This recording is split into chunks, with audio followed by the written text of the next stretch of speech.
I think LeBron and Luka can play together. Both of those guys are great, but neither one of them can play without the ball. So, but this is the first decision I think the Lakers have ever made, but they're like, hey, you know what? It's over or almost over for LeBron.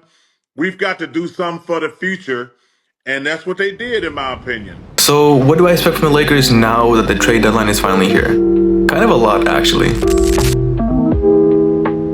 So over this trade deadline, the Lakers traded for Shake Milton, Dorian Finney-Smith, Mark Williams, and Luka Doncic. First of all, I just want to explain how freaking surprised I was when Luka was traded. Like, as much as along with everybody else, I was completely in shock. I thought it was fake. Everyone thought it was fake. Like, the reason why I even saw it, I came off of work, and the first thing I see is like a random basketball account that I follow on my Instagram just post Luka Doncic is officially traded to the Lakers, and it was like it's an account that, like, it's not fake. Like, they don't post fake stuff. So I'm like, and then I go into Google and I look up Sham's account, and I start to see he posted that it was real, like that Sham saying that it was real. So I'm like freaking out because I'm like, well, at first I didn't believe it, and then I started freaking out because ESPN posted it, a bunch of other companies started posting it. So I'm like, what is happening? There's no way this is real. And I finally realized that it was happening. And my first initial reaction was, how did this happen? How did we get a prime Luka Doncic? Like, just a couple years back, we were dealing with D'Angelo Russell. We were dealing with Russell Westbrook as point guards. Like, how can we have gone from such a messed up franchise to Luka Doncic in his prime? Barely in his prime, not even in his prime yet, really. Unfortunately, we had to give up Anthony Davis, which, you know, he did give us a lot of memories and a championship. So he's gonna be missed a lot. And I really thought Anthony was gonna retire a Laker, but unfortunately, business was made. Well, obviously, I don't expect much from Luka this season, honestly. Even though he just went to the finals last season, I don't expect he's gonna be running into a whole new, like, a lot of times when players are traded at the deadline, they don't really play that well because they're coming into a new system. They come into, not all the time, but a lot of the time, they come into a new system and everything. So I don't expect much from Luka this season. Not even much in the beginning of next season because he's still going into a new system, and, you know, JJ Redick's a new coach. So, and it's gonna be not difficult to coach LeBron and Luka together, but probably harder than you would think. Not as hard as like Laker haters like Paul Pierce or Charles Barkley would say. Like, they would say like, oh, Luka and LeBron can't play together, which is completely false. Look, both those players can play with anybody. Like anybody can play with anybody. Anyways, so I don't expect much from Luka this season. I do respect, like, to him for us to make the playoffs, maybe make a first, second, whatever. Obviously, the big goal is to win a championship. So I don't completely expect to win a championship, but I kind of do expect like a deep playoff run, and I'll explain why. So the Lakers team without Luka was already a good team. Like, we weren't like complete contenders. Well, we never know, because with the Lakers you never know really. Deep playoff runs just randomly. I think that we were, I don't know, contenders, but I think Luka can make any team, like, he's like LeBron kind of way. It was like he can make any team a contender, kind of, with decent pieces around him. I'm expecting a deep playoff run because the Lakers are actually a deep team when you really think about it. We have scorers with Shake Milton sometimes. A lot of our scorers are streaky, like Austin, they play when they want to play. And honestly, some of our streaky scorers are, like, they're better off in the playoffs. Austin Reeves has proved that he's better off in the playoffs. We got Jamora can play in the playoffs. These players have proven they can play in the playoffs and at will score and win games. LeBron, obviously. And Luka can obviously make the finals. And Luka has a good team. Let's not act like this team is a bunch of bums. Like, the Lakers are a good team, especially with Luka, because Luka can run pick and rolls easily with LeBron. I mean, we got Mark Williams now. It's so easy to just talk a lot about Luka and how much he can do for your team, obviously. But I kind of want to shift off to Mark Williams and what he can provide for our team. I've been a fan of Mark Williams since he kind of got drafted. I'm not a huge fan of the Hornets, kind of. I like LaMelo, and I kind of like the Hornets because I like their colors and everything. Like, literally, that's it. I want to see the Hornets succeed with LaMelo because it's good to see teams that suck win. Like, that's really literally it. So when Mark Williams got drafted there, I was watching him, and I always thought he was a good defender. Like, he was big, he was a good rebounder, a good defender. So when we traded him for Dalton, it hurt to trade away Dalton, honestly. I remember I went to the Laker game when Dalton scored 38 points in the Jazz.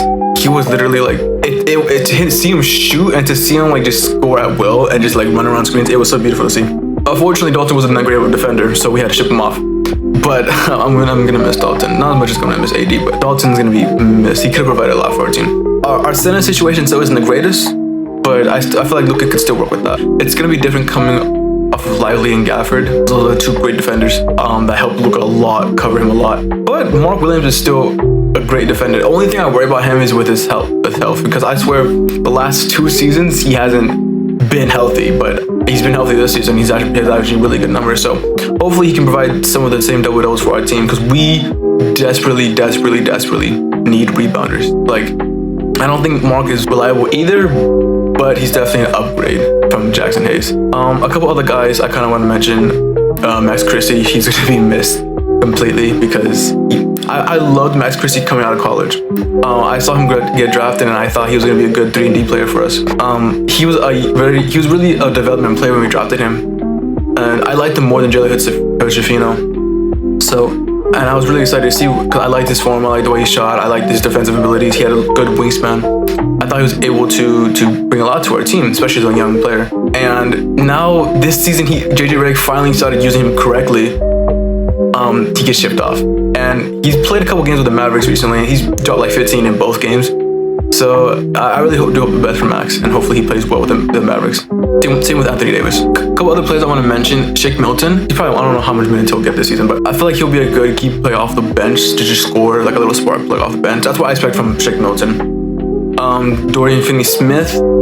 Just a good 3-and-D player. A streaky scorer, obviously, but I'm looking at Dorian as more of a defender than shooter, honestly. Because we don't have great shooters, but I feel like we don't need the best 3-point shooting to win a championship, because I feel like a couple of the last couple of champions haven't been the greatest 3-point shooters. I don't think the Nuggets were the greatest 3-point shooting team. 2021, the Bucks wasn't that great with 3-point shooting team. So I feel like we could definitely, like, 3-point shooting hasn't always been the Lakers' brand or identity. So I feel like defense and just hard-nosed interior is gonna be kind of our thing, which might be tough to match up against some teams, especially the Mavericks now. But I feel like Dorian can be just a good perimeter defender. Maybe sometimes interior, he actually has really good size for the interior.